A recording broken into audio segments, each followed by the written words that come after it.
Hello, this is Cherise, and this is my introductory speech for public speaking. Ever heard of the word miscarriage and the true meaning of it? How about multiple or recurrent miscarriages? Any idea how it could impact a female's emotion? Well, I would share something personal about my own experience about this and the resilience I was able to gain after all the negative reactions I had to deal with.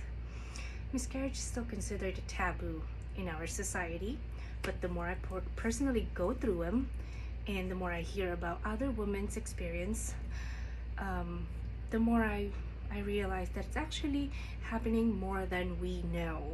People just don't like to discuss it.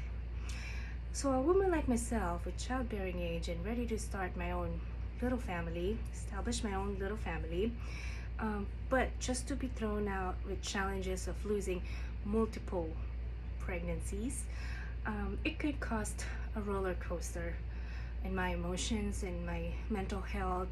It was too much. But being the positive person as I am, I was very optimistic about life, and with the help of my 2 living children and my spouse, I was able to accept the reality. Miscarriage can be a lot of different reasons. One can be a pregnancy that's just not viable with life. 2, it could be chromosomal abnormalities. 3, I simply call they're just too beautiful to be in this world. Sharing this information is not to attract attention or sympathy, but to give support to others and to educate the society about this subject.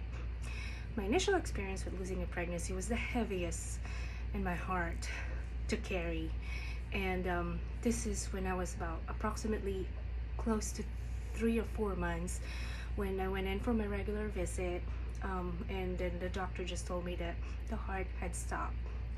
Of course, I was shocked. Initial reaction was I was numb, but at the same time upset because the doctor continues to talk to me about planning on how to remove the dead fetus out of my body. But at that time, I chose to step away.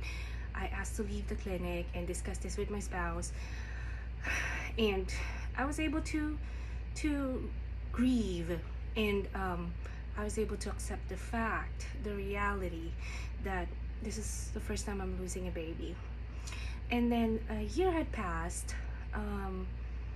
We got pregnant again, and then it was early on. Home pregnancy test confirmed my conclusions, but it was too early for me to see a doctor. But it didn't even last.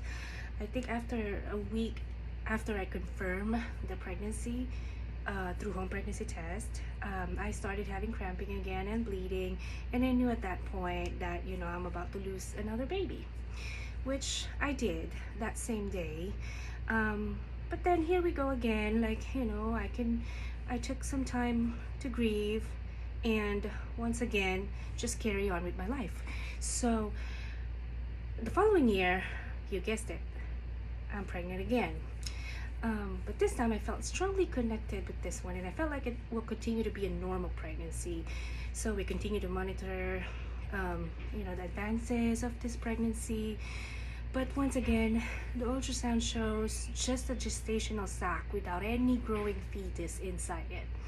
And then 2 days later, I started having crampings again, and I had to ask my husband to take me to the emergency room, which eventually, as soon as I got there, I felt the sudden gush of warm fluid coming out of me, and I knew that I had lost another baby. So those experiences provided me the courage and be my own advocate about my reproductive health. I did my own research with scientific facts and began seeing specialty doctors to help me piece the puzzle together. Fertility clinic, rheumatology in case there's any abnormal hormones in my body, or hematology, because I need answers. But sometimes there can never be any answers. Although it helped me understand more about the feature of female anatomy and physiology, I was still always curious about what other things are happening when a person is going through this kind of stress. I've always wanted to be a midwife. I said to myself, if I can go back to school, I would jump into the opportunity to help pregnant women. It has always been an amazing feeling to see newborn babies and help new mothers transition into motherhood. But now I also know that there is another side of this journey. It can't always be a happy ending.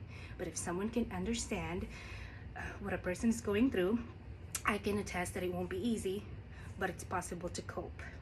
I promise myself that I will persevere and get as far as I can to continue to be happy with my little family, and to continue to educate other women that are going through the same experience. Hopefully, I can continue to work on being an advocate, not just myself, but for others, and to eventually take a career path in midwifery. Thank you.